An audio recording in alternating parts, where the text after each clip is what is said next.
Bonjour et bienvenue dans Milkshaker, le podcast qui agite les idées reçues sur l'allaitement.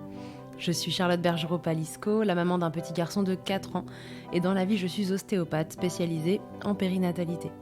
J'ai destiné ma pratique aux femmes et aux enfants, en particulier dans cette période charnière autour de la grossesse, de la naissance et du postpartum, avec une spécificité, permettre aux bébés de mieux téter pour mettre en place un allaitement serein en libérant les bébés des tensions qui les empêchent de téter correctement. Ce podcast, je l'ai imaginé pour vous offrir des témoignages variés, des expériences de familles qui ont allaité plus ou moins longtemps et avec plus ou moins de facilité. Ici, vous découvrirez l'allaitement sous toutes ses coutures. Vous pourrez aussi vous informer auprès de professionnels, tous spécialisés dans le domaine, qui vous apporteront lors d'épisodes experts les informations les plus justes et vous permettront de vous orienter en cas de difficulté.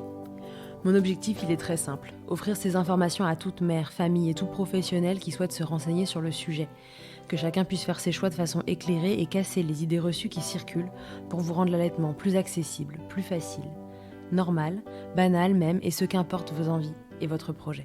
Ce qui aide ces informations à se diffuser pour que le plus grand nombre puisse en bénéficier et qui permet à Milkshaker de continuer de s'agiter, c'est vous, par vos partages autour de vous, sur les réseaux, vos écoutes, mais aussi vos notes ou étoiles sur les plateformes d'écoute. Alors je vous serais très reconnaissante de prendre 1 minute pour soutenir ce projet. Et maintenant, place à l'épisode. On continue aujourd'hui sur cette série concernant les fentes labiopalatines et je vous présente Sarah, ainsi que sa fille Éléonore, née avec une fente labiale. Le diagnostic tombe durant la grossesse, comme très souvent, et Sarah le sait, elle veut allaiter malgré cette difficulté. On le sait maintenant, les fentes labiopalatines entraînent des défauts d'étanchéité et un manque de maintien en bouche du mamelon qui rend le transfert de lait compliqué. Pour Éléonore, qui présente par chance, entre guillemets, simplement une fente labiale, ça lui complique la tâche, certes, mais ça ne la rend pas impossible, et Sarah et elle vont réussir, tant bien que mal, à mettre en place un allaitement au sein. Dans leur cas, ce sera à l'aide de bouts de sein, si souvent diabolisés, mais ici bien utiles pour pallier à leurs difficultés. Cet allaitement, ça fait 21 mois que ça dure, c'est du solide, comme quoi elle a bien fait d'y croire, Sarah. À elle de nous raconter son histoire désormais. Je vous souhaite une belle écoute. Salut Sarah, bienvenue dans Milkshaker. Salut Charlotte, je suis ravie d'être là. Moi aussi, je suis ravie que tu sois là. Est-ce que tu peux te présenter, Sarah, pour les gens qui nous écoutent ? Oui, alors je m'appelle Sarah, je suis enseignante de formation et puis j'ai une petite fille qui a 21 mois donc elle est née en juin 2021 et puis voilà, donc c'était mon premier enfant. Alors raconte-nous ton histoire, Sarah, elle est particulière et puis celle de ta fille aussi. On peut donner son prénom ?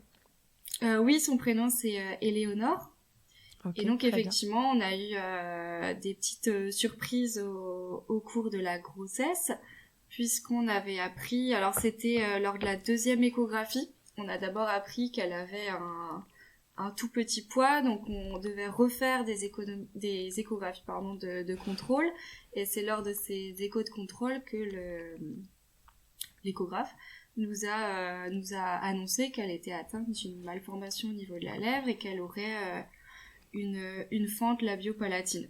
À ce moment-là, il savait pas trop quel type de fente, puisqu'il n'arrivait pas à bien voir le palais. Il pensait que ce serait une fente labiale uniquement parce qu'il savait pas l'air très grand. Et d'accord. C'est effectivement ce qui s'est avéré. Hein, donc on a eu beaucoup de chance de ce côté-là. Oui, donc toi, ta fille n'a pas tout le palais qui communiquait avec la cavité nasale. Elle a simplement la fente au niveau de la lèvre. Donc en fait, il n'y a quasi que le côté esthétique, enfin c'est vraiment superficiel comme fente. C'est vraiment le plus petit qu'on puisse avoir. Il y a vraiment juste la lèvre qui était touchée et puis la narine quoi, un petit peu qui était un peu déformée. D'accord. Un peu, je sais pas comment expliquer, mais elle était un peu aplatie en fait. Ouais. Elle était pas trop. Elle s'effondre un petit peu. Oui, voilà, c'est ça. Ouais. Mais sinon au niveau, alors on a entre-temps là, c'est notre sujet du moment, on va dire, on a appris qu'elle avait une petite malformation au niveau des dents aussi, là où passait la fente, donc qui est liée, mais c'est, on va dire, c'est moins grave en tout cas. On a vraiment eu la chance avec la plus petite fente possible, quoi. Voilà, dans le domaine des fentes, vous avez eu ce qui est le plus simple à prendre en charge. Tout à fait. Comment tu l'as vécu cette annonce, parce que du coup, t'étais pas sûre de ça pendant la grossesse ? Non, au début, ça a été quand même quand on nous apprend lors de l'écho que notre bébé a une malformation, alors on s'imagine le pire, et puis au début c'était vraiment compliqué puisque on sait pas ce que c'est. Je pense que au niveau commun, les gens on s'imagine ce qu'on appelait le bec de lièvre. Et puis donc on s'imagine tout de suite quelque chose de pas très beau. Enfin, c'est plein de questions, l'alimentation, le regard des autres. Est-ce que je prépare mes proches? Est-ce que je les prépare pas? Comment je me prépare moi? Est-ce que j'aurais envie de faire un faire-part avec une photo? Enfin, plein de questions un peu peut-être ridicules et secondaires, quoi. Mais c'est ça. Et puis finalement, et finalement un peu d'appréhension. Je me souviens que y avait des bébés qui naissaient un peu autour de nous. À chaque fois, je regardais, je me disais, ah, purée, lui, il est vachement beau. Enfin, j'avais presque peur de pas la trouver belle, quoi, ce qui finalement on les trouve très beaux quand même à la naissance. Et en même temps, je me disais, mais en fait, c'est tellement petit, la fente, elle se verra pas. Enfin, je me disais, où est-ce qu'il y a de la place pour une fente, quoi. C'était vraiment plein de questions. Et c'est vrai que jusqu'à l'accouchement, c'est quand même des interrogations. Est-ce que ce sera vraiment juste la lèvre? Est-ce qu'on va pas encore découvrir d'autres choses? Et surtout que moi, j'avais eu des petits soucis au niveau du placenta. Et donc avec plus cette malformation au niveau de la lèvre, on avait eu d'autres tests pour savoir s'il y avait pas quelque chose de plus gros qui se cachait derrière ça, en fait. Donc c'était aussi cette appréhension-là. Est-ce qu'ils vont pas trouver quelque chose derrière qui n'est pas bon au niveau neuro ou quelque chose, quoi. Oui, t'as eu d'autres inquiétudes qu'une fente. Ouais, voilà, que juste la fente. Mais bon, finalement, on a vraiment eu de la chance. C'était vraiment juste la fente. Juste la fente de la lèvre. Ouais. À cette deuxième écho, où l'échographe t'annonce qu'il y a une malformation au niveau de la lèvre, est-ce que toi, t'avais déjà un projet d'allaitement à ce moment-là? Et du coup, est-ce que tout de suite, tu comprends que ça va peut-être apporter des difficultés, ou est-ce que tu n'étais pas du tout, pas fermée, mais décidée sur ce sujet-là? Alors si, je m'étais... Si, j'avais très envie d'allaiter. Et puis c'était, je pense, dans ma culture familiale, beaucoup allaitent.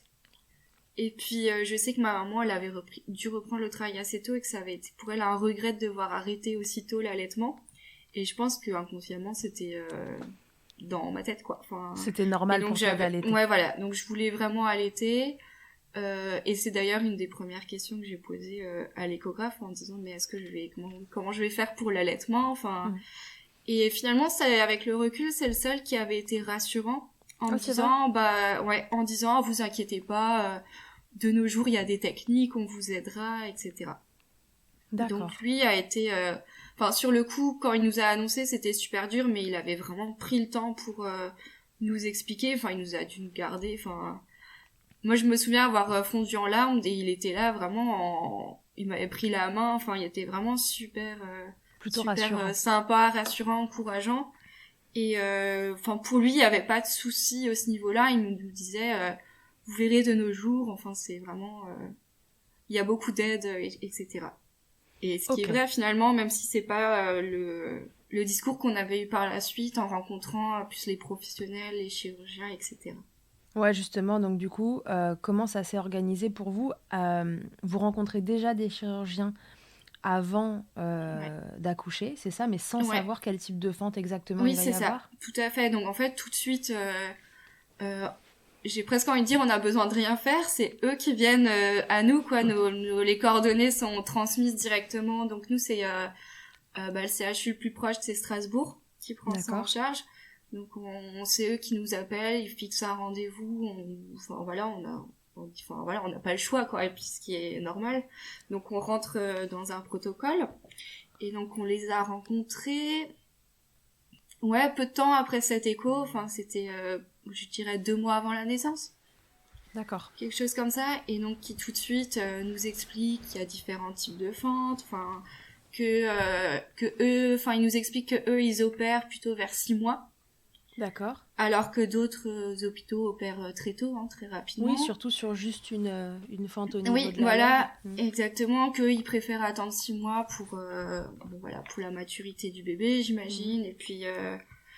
Et j'avais posé la question de l'allaitement lors de ce rendez-vous, et eux étaient catégoriques, c'était non. Donc ils disaient même si vous allaitez, il faudra sevrer avant, puisque c'est non pendant 2 ou 3 semaines. Ah oui, et donc alors eux, sur ils le sont coup, vraiment j'avais sur un été... protocole, ouais. C'était assez strict, ouais. Donc j'avais été un peu étonnée. Et bon, en même temps, on est un peu... ça va très vite, les rendez-vous, on n'a pas non plus le temps de développer toutes les questions, et souvent, on pense aussi à des choses après coup. Et donc, j'avais pas non plus... j'avais compris que c'était rien. Et en même temps, je me disais, bon, si c'est le palais, je comprends que c'est rien, mais si c'est que la lèvre, peut-être que je vais pouvoir quand même négocier, entre guillemets, enfin, voilà.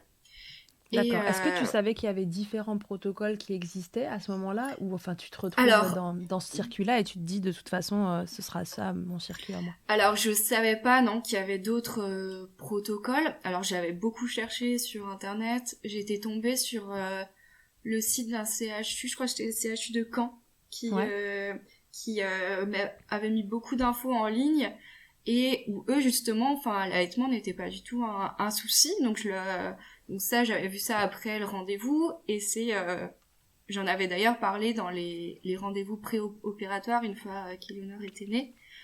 Et puis, ils disaient que chez eux, ils faisaient comme ça parce que c'est là où ils avaient les meilleurs résultats, etc. Enfin, on continuait de me dire non, quoi. Entre-temps, j'avais vu des sages-femmes qui étaient aussi consultantes en lactation, et qui, elles, m'avaient dit que justement, elles avaient plutôt entendu qu'il fallait favoriser l'allaitement pour stimuler la lèvre, etc. Et puis surtout le côté rassurant, quoi. Bah oui. Et donc... je m'étais dit, bon, on va essayer de tenir le temps d'hospitalisation, essayer de pas trop la faire téter, enfin, de pas la faire téter. Et par contre, je savais que si c'était trop dur, je prendrais peut-être la liberté de lui donner quand même, quoi. Ouais, donc à ce moment-là, tu te dis, bon, je vais suivre ce protocole-là, mais je vais le faire un peu à ma sauce en fonction des besoins de mon bébé. Ouais, si quoi. vraiment, ouais.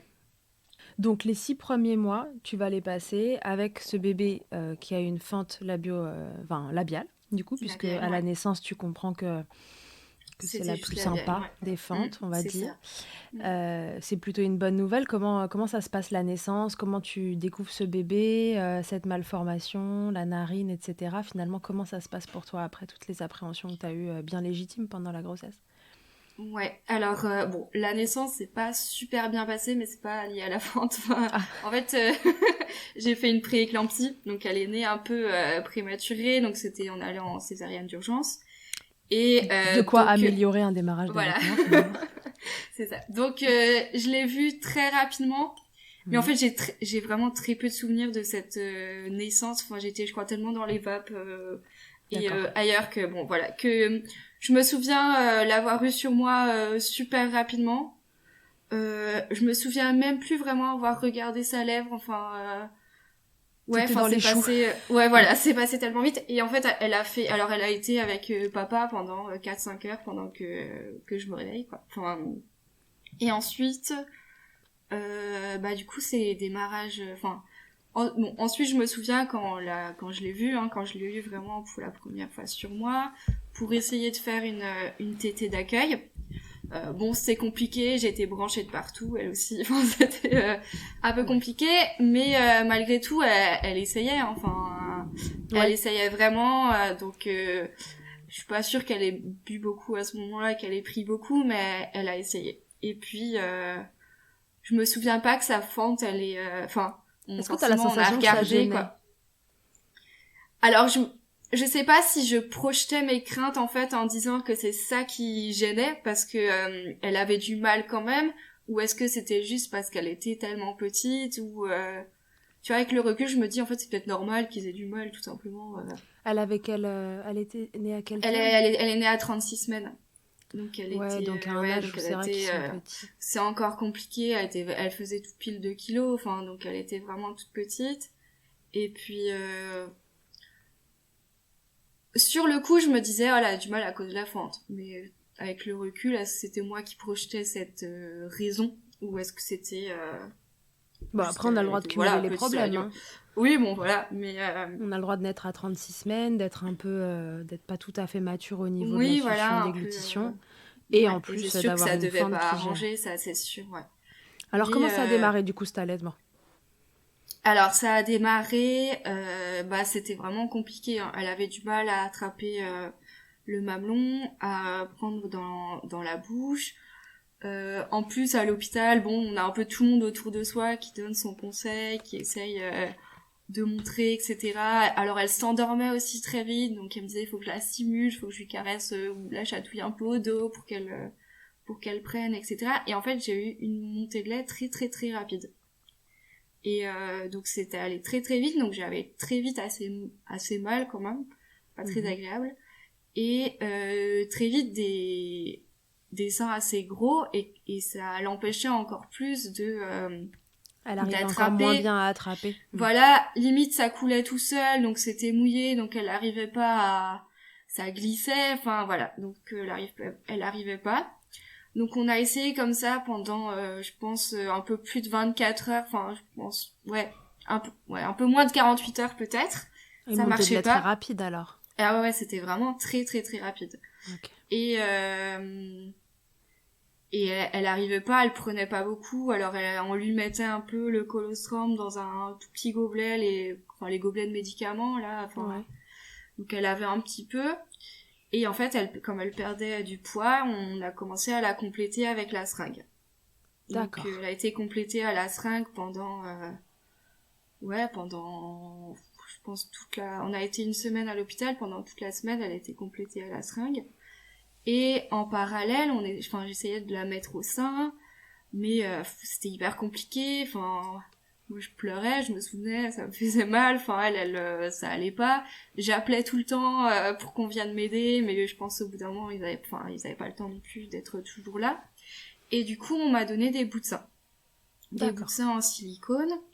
Et en fait, ça mine de rien, ça a quand même aidé dans le sens parce qu'au moins le sein restait dans sa bouche, quoi. Oui, elle pouvait s'accrocher un peu plus facilement. Voilà, c'est ça, elle pouvait s'accrocher. Et en fait, ce bout de sang, on n'a jamais réussi à le quitter, quoi. Enfin, c'était... D'accord. Ouais. Il est resté, j'avais essayé, j'étais allée voir une consultante qui m'avait pas mal aidée pour les positions, etc. Mais le bout de sang, j'ai jamais réussi à l'enlever. Et puis au bout d'un moment, je pense que j'ai lâché l'affaire, quoi. Au bout de 3-4 mois où j'ai essayé de l'enlever, j'ai laissé l'affaire, je me suis dit, bon, bah tant pis, on allait être avec le bout de sang. Voilà, ça se passait bien après avec ce bout de sein. Alors au début, c'est un peu pénible parce que y a quand même beaucoup de fuites avec le bout de sein, donc j'étais pas mal mouillée. Puis j'avais vraiment vraiment beaucoup de lait, ça coulait vraiment pendant les 2 premiers mois tout seul, quoi. Enfin, donc tout ça compliquait, mais fallait juste pas l'oublier. Après ça roulait, quoi. Oui, c'est ça, c'est qu'il faut pas l'oublier quand on n'y arrive qu'avec ça. C'est ça, c'est ça. En l'occurrence, toi, t'avais l'air d'avoir beaucoup de lait. Ouais, j'avais vraiment donc, beaucoup de lait. Du coup, je pense que le bout de sein, en termes de transfert de lait, même si ça a un peu diminué tes quantités, peut-être que c'était pas non, plus mal. Ça a pas beaucoup diminué. Je savais que c'était pas l'idéal, hein, le bout de sein. J'avais lu des bouquins sur l'allaitement, etc. Et donc c'est pour ça, au début, je voulais absolument l'enlever. Enfin, c'était dans ma tête, c'était catégorisé, il faut pas, quoi. Et finalement, comme justement, j'avais pas de baisse de laxation énorme à côté de ça. Enfin, il y avait toujours autant. Enfin. Et est-ce que la consultante qui est venue, est-ce que tu as eu un peu, tu sais, le fin mot de l'histoire sur l'utilisation de ce bout de sein? C'est-à-dire que, est-ce que Éléonore, elle avait un souci de succion lié à sa fente? Est-ce que c'était toi qui avait quelque chose qui pouvait ressembler un peu à de l'hyperlactation, avec des seins toujours gonflés, qu'elle n'arrivait pas à s'accrocher, et c'était vraiment ça qui imposait le bout de sein? Est-ce que, tu vois, tu as eu l'impression d'avoir la compréhension de pourquoi elle a finalement pas réussi à s'accrocher? Est-ce que c'est la fente? Est-ce que c'est autre chose? Non, on m'a jamais vraiment dit c'est ça ou c'est ça. En fait, je pense que ça partait la consultante que je voyais qui était dans mon secteur, elle avait pas vu non plus beaucoup de bébés avec des fentes, je crois que c'était la 2e. Et du coup, je pense que, on voit un bébé avec une fente, on part du principe, j'imagine que c'est à cause de la fente que ça va pas trop, quoi. Toi, t'avais l'impression qu'elle arrivait pas à ventouser là-haut? Ouais, elle avait du mal à ventouser. Après, elle avait aussi beaucoup de mal à ouvrir grand la bouche. Donc, j'étais allée voir une ostéopathe. Et puis ça avait pas mal aidé quand même. Elle arrivait mieux à ouvrir après. Et tout début, elle avait du mal à tourner, je crois, vers vers la droite ou vers la gauche, je sais plus. Ouais, elle était un peu coincée, ta louloute. Voilà, et du coup, ça avait pas mal débloqué, donc elle ouvrait mieux après. Mais ouais, il y avait pas vraiment de vide qui se faisait. Ouais, peut-être qu'elle avait du mal à ventouser avec sa lèvre, c'est possible, c'est et ça. que du coup, le bout de sein, ça l'aidait parce que ça Ouais, restait c'est ça. facilement en bouche. Parce qu'en fait, les quelques fois où elle arrivait encore au début à téter sans bout de sein, elle tétait trois gorgées, et je pense que ça lui demandait trop d'efforts, elle lâchait, et puis elle pleurait jusqu'à ce que je lui remette le bout de sein, quoi. Ouais. Et puis avec le temps, elle savait même plus téter sans bout de sein, et puis même là, hein, je le vois, un tété pour elle, c'est le bout de sein, quoi. Elle me ramène le bout de sein, c'est pas, elle me monte pas le sein, elle me ramène le bout de sein, quoi. Enfin, c'est ce que j'allais dire, au bout d'un moment, après, il y a une voilà. question de texture, d'habitude, et plus le temps passe, plus c'est un peu difficile à enlever parce qu'ils se sont habitués. Enfin, c'est comme quand on veut donner un biberon du jour au lendemain, un bébé qui a été allaité pendant plusieurs mois, il comprend pas ce que c'est, il comprend pas ce qu'il faut faire. C'est ça. Ouais. Exactement, ouais. Ok, très bien. Donc du coup, 6 mois comme ça, avant l'opération d'allaitement, avec ce bout de sein, toi, les quantités de lait, objectivement, il n'y a pas l'air d'y avoir de problème. Franchement, ouais, aucun souci. Tu fais pas d'engorgement, de mastite et tout ça? Non, alors j'avais parfois des petits engorgements, mais très rapides. Enfin, suffisait que j'allais sous la douche à l'eau chaude ou un petit coup de tire-lait. J'avais acheté les recueils-lait aussi. Ça marchait bien. Parfois, je les mettais quand j'étais à la maison quelques heures, comme ça continuait presque en continu et comme ça j'ai réussi à me ça en fait honnêtement une fois je dirais les 3 mois passés, le temps que ça se mette vraiment bien, que je sois vraiment à l'aise et que je me dise bon bah tant pis, on fera au bout de ça. Ouais, une fois que t'as lâché prise sur cette histoire de bout de sein. Ouais, voilà, c'est ça. Après ça allait bien en fait, ça allait bien. Alors l'opération arrive. Est-ce que ça t'inquiète? Ouais, ça m'inquiétait toujours cette histoire de comment je vais faire pour la sevrer, si j'ai besoin absolument de la sevrer pour l'opération. En plus, elle s'endormait au sein, donc j'avais peur qu'elle dorme pas, quoi. Donc j'ai essayé de changer déjà le mode d'endormissement, donc de lui sortir le sein de la bouche avant qu'elle dorme. Enfin, ça a plus ou moins marché. Enfin, c'était pas non plus probant. Bon, c'était une période aussi, c'était en hiver, donc elle était tombée un peu malade, donc bon, est-ce que ça a joué ou pas? Mais bon, c'était vraiment une crainte aussi qu'elle arrive pas à dormir à l'hôpital, etc. Ah, j'imagine, ouais. Plus cette histoire, donc elle pourrait pas téter, on avait dû acheter un biberon cuillère par lequel lui donner le lait. Il disait aussi que si elle mange des yaourts, ce serait peut-être plus facile pour elle que le biberon cuillère. Donc on avait commencé vers 5 mois la diversification pour qu'elle puisse peut-être avoir autre chose. Donc la diversification, alors ça a été compliqué les 3-4 premières semaines, mais après ça allait. Donc elle mangeait un petit peu des yaourts, des compotes à ce moment-là, donc je me disais bon, au pire elle mangera plus de yaourts que d'habitude, et puis Et alors la diversification, elle a pas très bien démarré justement à cause de la fente. T'as eu la sensation ou rien à voir, c'est juste que c'était pas son moment? Non, je pense que la fente ça a rien changé, je pense que c'était pas son moment, et en fait ensuite j'avais essayé directement les morceaux et elle était beaucoup plus intéressée par les morceaux d'ailleurs. Ah d'accord. Donc je pense que c'était juste un problème de texture entre guillemets. C'était pas son moment, on lui a proposé quelque chose à un moment où elle l'aurait pas fait spontanément. Voilà, parce que voilà, c'est ça. Mais non, je pense que la fente que labiale n'a rien joué, en tout cas dans la diversification alimentaire. Ok, et alors t'arrives à l'opération? Ouais, j'arrive à l'opération, tété encore le soir avant de partir à jeun au bloc le lendemain. L'opération se passe super bien, ça a duré 3 heures je crois. C'est pas facile de garder un bébé de 6 mois à jeun le matin, non? Non, alors du coup ils la faisaient passer la première. Ouais, donc j'ai essayé de la réveiller le plus tard possible. Elle j'avais eu de la chance, elle a galéré à s'endormir à l'hôpital avec les lumières, les bruits, etc. Mais du coup, elle a dormi assez tôt le matin, elle s'est pas réveillée entre la dernière tétée et le matin, donc là, j'étais très contente. T'as dormi là-bas, en fait, vous avez dormi là-bas la veille? On a dormi là-bas avec elle. Oui, on a été admis, ouais. On a été admis la veille, dans l'après-midi, je sais plus. Super, ok. Donc ouais, donc elle passait vraiment la première, je pense que ça devait être 7h, 7h30 du matin, donc même si on avait dû la tenir un peu, je pense que ça aurait été gérable. Ouais. Voilà. Ils donc, l'ont prise au saut du lit.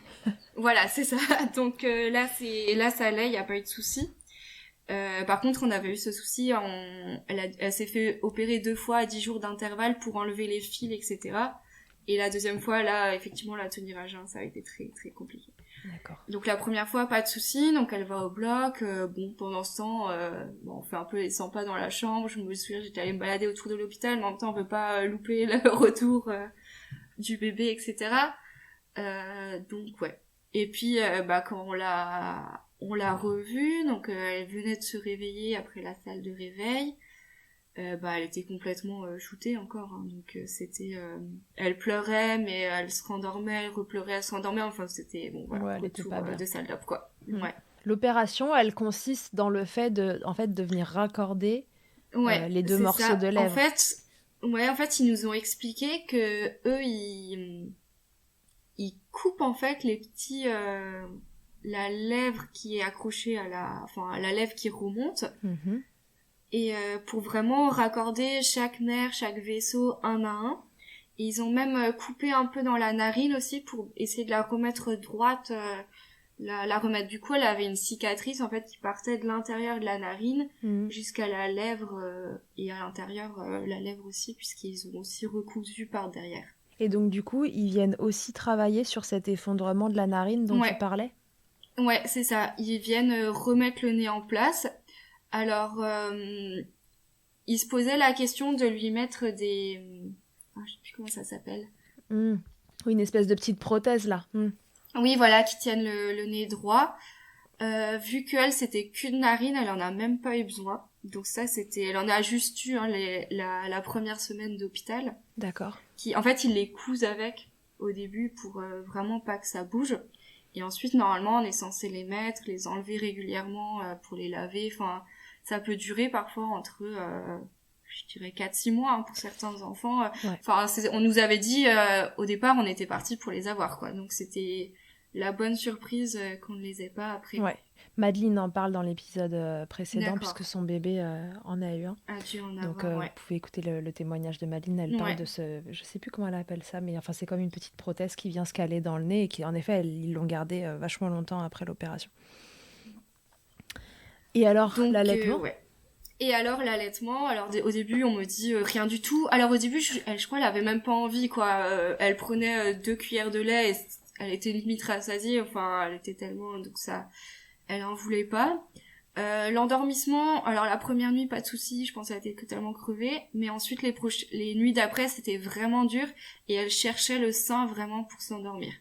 Et là moi je me souviens c'était horrible hein, de l'entendre hurler parce qu'elle voulait le sein. Ne pas lui donner, je me souviens avoir appelé l'infirmière, mais vous êtes sûre que je peux pas lui donner juste 3 minutes quoi, le temps qu'elle s'endorme. Et limite il restait dans ma chambre pour pas que je le fasse quoi, c'était ah oui, d'accord. Ah oui, c'était ouais. Ils y tenaient vraiment. Et en plus en fait dans ces moments-là on doute, même si j'étais peut-être venue dans l'idée de me dire tant pis, j'écoute pas, je lui donne. Sur le moment, et si ça recasse sa cicatrice, et si les fils s'ouvrent, s'ils me disent non, c'est qu'il y a une raison, enfin même si ailleurs ils permettent, peut-être qu'ils ont pas le même type de fil, enfin j'en sais rien. Ouais, bien sûr, voilà. tu te poses 20 000 on questions, doute de t'as pas envie de faire de bêtises. C'est ça. Donc on tient, c'était dur, bon elle finissait par s'endormir bien sûr, mais voilà. Après il y avait une infirmière qui était vraiment super sympa, qui avait tout fait pour qu'elle ait pas besoin de dormir dans son lit, elle avait pu la débrancher, elle avait dit bon on voit bien que les stats sont bonnes donc on lui enlève comme ça elle peut dormir sur vous, enfin c'était vraiment elle avait essayé de faire au mieux pour que malgré ce manque de succion de tétés ça se passe au mieux, donc il y avait quand même enfin je veux dire ils étaient sympas quand même quoi. Oui c'est juste non mais voilà, c'était leur protocole quoi. Avec toute leur bienveillance, mais leur protocole était comme ça. Ils avaient pas envie de tirer des roches parce qu'ils ont pas envie de recommencer leur truc. C'est ça. Et après elle mangeait quand même pas trop mal des yaourts, des compotes. Donc finalement ça allait quand même mieux. Et puis on a pu sortir donc au bout d'une semaine. Donc pendant une semaine, pas d'allaitement. Ouais, alors j'ai donné une fois au bout de 4 jours à l'hôpital. Et puis ensuite, j'ai plus trop osé non plus. Et en fait, dès le retour à la maison, le soir, direct, je lui ai redonné. J'arrivais plus à tenir. Et puis, et je pense qu'elle me regardait dans les yeux en me disant, mais maman, pourquoi tu m'as empêché pendant tout ce temps, quoi. Enfin, tu m'écoutes. Et puis après, elle était devenue complètement accro, quoi. Ça veut dire qu'après, pendant des nuits entières, elle faisait que ça, quoi. Comme si elle avait besoin de se rattraper. Pauvre bichette. Et voilà, ouais. Mm. Et en fait, je leur ai pas dit à l'hôpital parce que pour eux, au départ, c'était 3 semaines sans rien. Ouais, 3 semaines, et donc, c'est long, hein. C'est hyper long, ouais. Donc, au bout d'une semaine, on est rentré et on retournait 5 jours après pour enlever les fils. Et donc, c'était de nouveau une opération. Enfin, il la réendormissait, etc. C'était très rapide, ça a duré un quart d'heure, mais quand même, ouais. C'était nouveau ouais. Et donc là, effectivement, c'était très long d'attendre qu'elle passe au bloc, puisque on arrivait le matin même en hôpital de jour, en fait. Oui. Et donc, l'intervention était prévue à 11h, donc déjà, il fallait... Donc, je me souviens, le soir, je m'étais dit, tant pis, on endort un peu plus tard pour qu'elle dorme dans la voiture jusqu'à 10h, enfin voilà. Échec. Et en fait, finalement, au lieu de... Ouais, ça, c'est pas tellement... Bon, voilà. Et en fait, au lieu de passer à 11h, elle était passée vers 15h, et là, c'était horrible d'attendre, quoi. Ah ouais, non mais là, c'est hyper dur. Faire tenir un bébé. Ouais, c'était hyper dur. Donc, on se promenait. Enfin, franchement, tous les livres possibles, tous les jeux possibles, ils passaient. Et... la pauvre, c'était long, elle. Ouais, la musique, c'était très long, ouais. Elle pleurait beaucoup. Et puis bon, l'opération, c'était très vite passé, enlever les fils... pas de souci. Il me disait que la cicatrice était super belle, donc je m'étais dit bon, c'est que l'allaitement n'a rien bougé, donc tout va bien. Et en fait, ensuite, on a repris l'allaitement tout à fait normalement. Oui, et là, une fois que les fils étaient enlevés, par contre, de toute façon, il t'autorisait. Non, normalement, il me disait de continuer au moins pendant encore une semaine, de rien donner, tétine, allaitement, rien du tout, pour être sûr. Mais là, j'ai, on ne disait pas écouter. Surtout qu'il fallait qu'on masse la cicatrice avec une crème 2 ou 3 fois par jour. Et donc moi je me disais l'allaitement ça masse, quoi. Enfin je vois pas pourquoi on a le droit de masser et pas d'allaiter. Donc là j'avais plus de scrupules, enfin oui. voilà. Surtout qu'elle était avec les bouts de sein, que nécessairement elle avait un peu moins de taf, de ventouse à faire. Oui, voilà, c'est ça. Donc et puis en fait on m'a jamais les rendez-vous de contrôle après la chirurgie ont toujours dit que la cicatrice était super, qu'elle était super belle, que la lèvre se remettait super bien, donc finalement... Ok. Voilà. T'étais quand même rassurée par le fait que t'aies entendu que dans d'autres protocoles, ils étaient ouais, ok. sinon je pense que... Sinon j'aurais pas osé, enfin, ouais. Je pense pas, ouais, effectivement. Ok, ouais. Et alors après, vous avez repris cet allaitement, la diversification, elle s'est bien passée, parce que du coup, derrière, elle a plus de 6 mois, donc c'est quand même le moment de la diversifier. Oui. Alors au début, il fallait faire attention avec les morceaux, toujours... avec les fils, etc. Enfin, même une fois qu'on avait... Ils ont dit, allez-y doucement sur les morceaux. Mais en fait, moi, j'ai pas vu de différence entre... Enfin, non, ça s'est bien passé, la diversification. Ok. Globalement, quoi, ouais. Est-ce que tu dirais que l'opération, et donc la réunification là, de cette lèvre, etc., ça a amélioré la succion d'Éléonore, et que l'allaitement, il a été différent, tu vois, avant, après l'opération? Alors, je pense qu'elle tétait peut-être un peu mieux. En tout cas, j'ai senti qu'elle mettait plus de force, on va dire, plus de pression. Et je me suis même dit, je vais tenter d'enlever les bouts de sein à ce moment-là, du coup, parce que j'avais l'impression qu'elle avait plus de force. Et donc, j'étais allée retourner voir une consultante qui on a essayé, mais non, ça a pas trop marché. Enfin...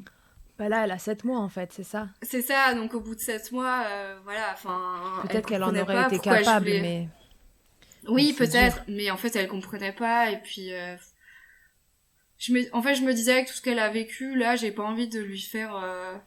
Enfin, ça sert à rien d'avoir des pleurs pour essayer d'enlever. Enfin, on s'était habitués. J'avais ma petite boîte à la maison, la petite boîte dans le sac à main, la petite boîte dans la voiture pour ne jamais oublier. Et puis, c'est comme les tétines des enfants dans les lits. Voilà, c'est ça. Donc nous, c'était le bout de sein.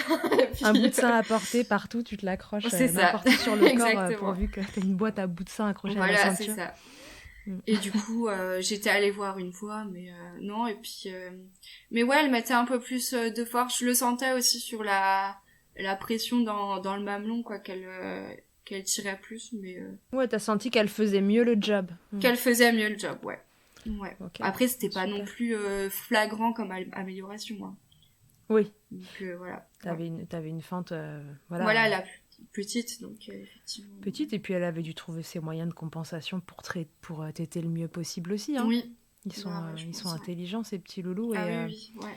Puis c'est vrai que quand le palais n'est pas atteint et qu'il n'y a pas cette connexion avec les voies nasales, il y a quand même un bout de dépression qui est possible à faire. Ce qui est moins facile quand le palais est atteint. Ok, très bien. Et alors du coup maintenant, vous en êtes où ? Alors maintenant, maintenant ça va, hein, maintenant ça roule. Là, elle a 21 mois, on est vraiment sur la toute fin de l'allaitement. Ouais. Il y a je te disais, il y a des journées où elle tète plus du tout, où elle réclame pas. En fait, elle accepte de boire du lait dans un petit verre le soir avant de dormir. D'accord. Donc, c'est un souhait de ta part ou c'est elle qui petit à petit se détourne ? Alors j'avais envie d'arrêter tout doucement. Du coup j'avais commencé à arrêter la nuit. Je lui ai refusé la nuit en disant on attend le matin, ou je m'étais fixé des horaires dans la tête, ça devenait toutes les heures elle pouvait venir téter quoi. Elle était devenue accro complètement après l'opération ? Ouais, c'est ça, et jusque 15-16 mois c'était comme ça et j'en pouvais plus. T'as l'impression que c'est lié à l'opération ? Bah, je sais pas, est-ce qu'elle aurait été accro, mais en tout cas, elle t'était beaucoup plus après l'opération, enfin après ce petit sevrage forcé pendant quelques jours, quoi. Alors qu'avant, elle était plutôt fixée sur des horaires, je savais, c'était toutes les 3 heures, enfin, je savais qu'il y avait le rythme. Là, c'était vraiment... limite, elle me voyait, c'était tété, quoi, enfin... Et la nuit, pour moi, c'était trop. Et je savais qu'en amorçant la nuit, il se pouvait qu'elle arrête, surtout que j'avais aussi, que je travaillais la journée. Et du coup, la journée, quand elle était à la crèche ou avec les grands-parents, de fait, elle tétait pas. Alors qu'elle retétait quand j'étais avec elle la journée, quoi.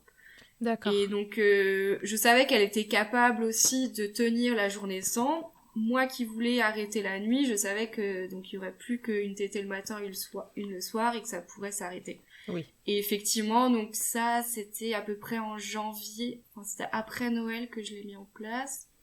Ouais, donc fin janvier, on était sur un rythme une le matin, une le soir, parfois une en plus quand j'étais avec elle avant la sieste ou quelque chose.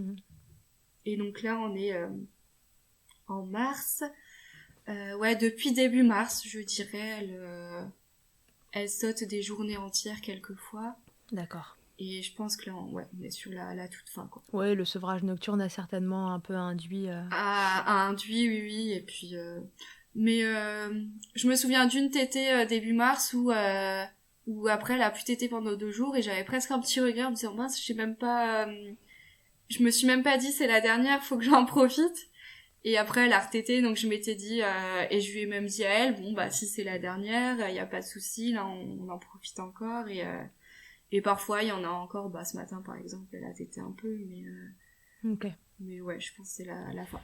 Ouais, tu sens que ça arrive tranquillement à la fin. Ça arrive, et puis je suis contente parce que ça tourne une page, et puis on en a bien profité, et puis je suis contente que ça se fasse comme ça, et pas autrement, finalement. Tu vas pouvoir ranger ta collection de bouts de sein. Voilà, c'est ça. Exactement. C'est quoi, du coup, ton bon conseil d'allaitement bout de sein pour en avoir un toujours à porter ? Parce que même la nuit, du coup, avec un bébé qui tète toutes les heures, mais t'avais le bout de sein accroché tout le temps. Non, je l'avais à côté. Alors, j'avais acheté... j'avais pas acheté, j'avais des petites boîtes type appareil dentaire, là. J'avais récupéré chez mes parents de quand on était ados. Donc, je les mettais là-dedans. Au début, je lavais tout le temps, et puis après, au milieu de la nuit, je lavais plus, hein, je le lavais le matin, après toutes les tétées, voilà quoi. Mais ouais, alors j'avais testé aussi au tout début plusieurs bouts de sein. En fait, à l'hôpital, on m'avait donné un bout de sein de la marque Dodi. Ouais. Et c'est celui que la consultante m'avait dit aussi, s'il y a un bout de sein un peu mieux que les autres, c'était celui-ci. Ouais. Et en fait, en pharmacie, je l'ai jamais trouvé. Parce que quand je voulais en acheter d'autres, justement, pour en avoir plusieurs, j'avais acheté des MAM, mais c'était pas... elle arrivait pas trop. avec, je pense qu'ils étaient, enfin la forme était un peu différente. Ouais, ils sont plats. Parce qu'en fait alors que les dodis sont vraiment très longs, enfin ouais. il y a plusieurs tailles, mais c'est vraiment un peu comme un mamelon, quoi. Ça facilite. Qui pointe, quoi. Ouais, c'est ça. Ouais, ils et sont du un coup, peu je du me style souviens des être, Medela aussi. être retournée à l'hôpital où il y avait, où cette sage-femme me l'avait donné, lui demander où elle les avait achetés. Ils m'ont dit, bah écoutez, on vous facture une consultation allaitement et on vous les donne, quoi. Ouais, ok. Et donc j'en avais eu comme ça, donc j'en avais 4 et puis bah voilà, ça faisait ma collection. Ma collection. Ok, très Ouais. bien. Bon, donc du Ouais. coup, qu'est-ce que t'en tires comme conclusion de cette expérience que tu t'es demandé si t'allais pouvoir mener comme tu le souhaitais? Enfin, tu vois, il y a eu beaucoup d'interrogations autour de tout ça, là, 21 Ouais. mois après, et un Ouais. sevrage approchant, franchement. Ouais. Qu'est-ce que tu retires de tout ça? Bah moi je suis très contente qu'on ait réussi cette aventure, enfin d'avoir tu peux. pu allaiter. Et puis ouais, essayer, alors c'est dur mais persévérer coûte que coûte, quoi. Enfin pour persévérer, s'entourer aussi des bonnes personnes. Je sais que mon conjoint m'aidait beaucoup, enfin même dès le départ. Alors c'est peut-être un peu ridicule, mais c'est lui qui me la posait dans les bras, enfin qui la prenait de son lit alors que le lit était à côté, quoi. Enfin qui me la posait dans les bras, enfin qui m'aidait à bien la positionner aussi. Au niveau des positions, au début, ce qui aidait pas mal, c'était la position rugby, parce qu'elle avait enfin du coup la lèvre au-dessus et ça avait un peu moins d'incidence. Elle arrivait mieux, quoi. Et puis bon, finalement c'était, on faisait plutôt la madone aussi au bout d'un moment, mais ouais, il m'aidait à bien la positionner, les coussins, etc. Donc lui, il aidait beaucoup. Et puis, bah, l'ostéopathe que j'étais allée voir, qui était hyper sympa, qui était formé aussi sur les tout petits, enfin, qui m'avait encouragée, la consultante en lactation, enfin... Ouais, t'as été bien entourée, en dehors de l'équipe d'opération qui ça t'a un peu mis des bâtons dans les roues. Des bâtons, ça me décourageait beaucoup, ouais, et puis, mais sinon... mais encore une fois, c'était leur protocole et... Oui, c'est ça. Je pense que, bah, eux, ils veulent faire au mieux, quoi, c'est ça, ouais. Exactement. C'est ce qu'on dit dans l'épisode avec Julie Longy, qui est spécialisée là-dedans, c'est qu'en fait, ils ont tous des protocoles différents. Voilà, c'est aussi rassurant de se dire qu'il y a différentes façons de faire et que visiblement, elles fonctionnent plus ou moins toutes. Et donc, ça permet, si on le sent comme toi, de prendre quelques libertés. Et puis sinon, ça peut être aussi de choisir un autre protocole si jamais voilà, c'est pas possible pour vous de faire comme celui qui est à côté de chez vous propose. Mais c'est vrai que ça rajoute énormément de charges, de trajets, etc. sur des parcours qui parfois sont déjà compliqués. Ouais, déjà. Bah ouais, parce que même nous, avec le plus petit type de fente, on a quand même plusieurs rendez-vous là-bas avant, plusieurs rendez-vous après. Bien sûr. Après l'opération, c'est pendant 6 mois, hein, tous les mois un rendez-vous, donc c'est long. Là, il y a encore des rendez-vous de prévus. Elle a des rendez-vous de prévus jusqu'à ses 6 ans en fait, mais juste pour faire des contrôles au niveau des dents, de la gencive, etc. Et puis après, normalement, ça devrait aller. Après, elle peut... Ils ont décidé de pas retoucher le nez, bien qu'il soit pas tout à fait droit encore. C'est pas choquant. Enfin, je pense que si on le sait pas, on le voit pas.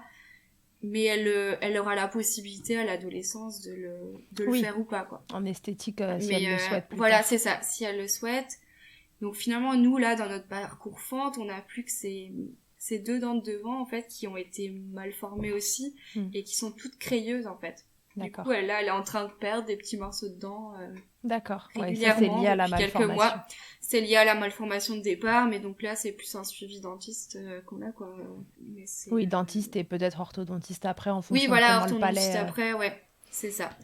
Exactement. Ouais, mais c'est pris en charge tôt. C'est des choses... Voilà, tout est pris en charge et c'est des choses aussi que un enfant naissant enfante peut rencontrer finalement aussi. Tout à fait. Quoi. Tout à fait. C'est petit par rapport à ce que d'autres enfants avec fente labiale, fente vélaire, etc. peuvent avoir. Ouais, donc normalement, le plus dur est derrière vous, là. Le plus dur est fait, ouais. Ok. Ouais. Et est-ce que, une fois passé les premiers temps, là, juste après la naissance où tu étais dans les choux, mais est-ce qu'elle était belle, cette lolotte? Ah oui, elle était belle. Oui. Elle était belle, mais bien sûr, elle était belle, ouais. Évidemment. Elle était belle, et puis... C'était la plus belle, d'ailleurs. Bien sûr, ouais. Et ça l'est toujours.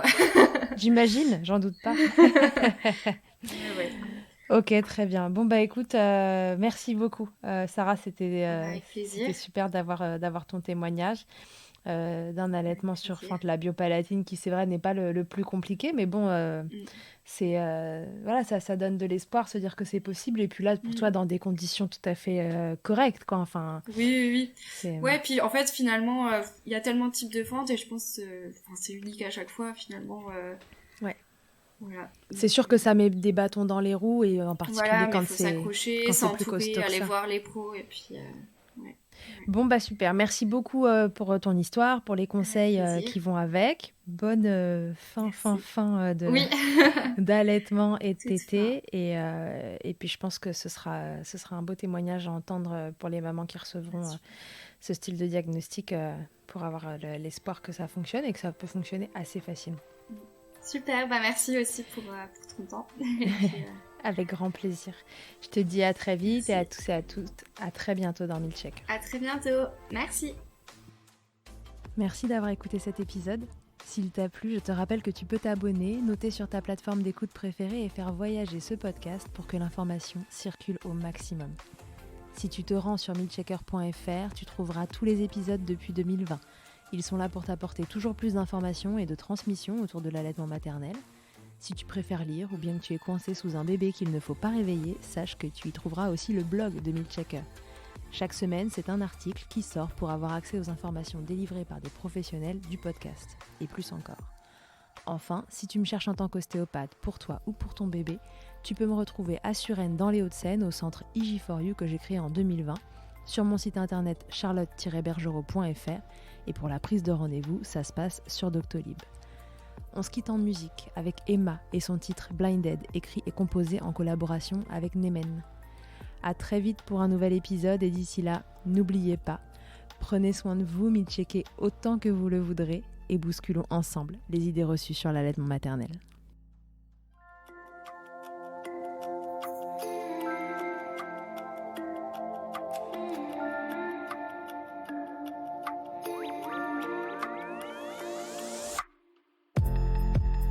Played off for nights, crooked jaws on track.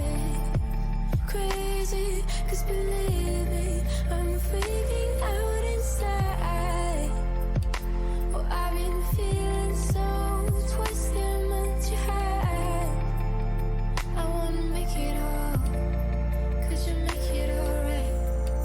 'Cause I've been living inside my mind 24/7 for a while.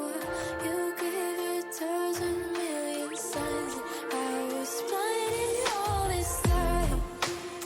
Wish I could take it all back. Feels like I miss your heart quite.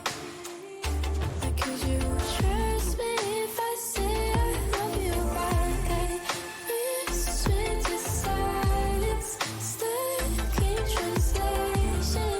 We both have built our walls, expect us to see through it all.